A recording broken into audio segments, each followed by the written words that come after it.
Well, hello. I'm here right now putting together a 1902 military. This one you've seen already. This one is the Colt modified for the rod shoulder stock. I don't have the shoulder stock where I'm at right now. But anyway, this just got a good thorough cleaning and putting them back together. And I thought I might shoot a video here with my better lighting and background so you could see this pistol a little bit better.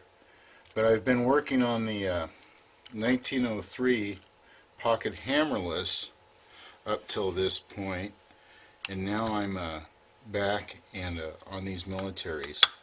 Now there's several ways to date this one that's in front of me. I haven't looked the serial number up to see what the date of it is, but you can tell a lot of things just by looking at it.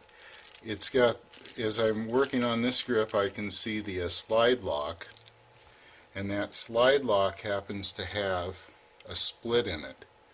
So that tells me it's one of the first slide locks. And the slide itself has Browning's patent still on it, so that would make it prior to 1906, and now it also has the forward serrations on it, so that also makes it very early. So I'll have to look that up here in a little bit and see what exactly this serial number or where it's from. So anyway, I thought you might like to see this, and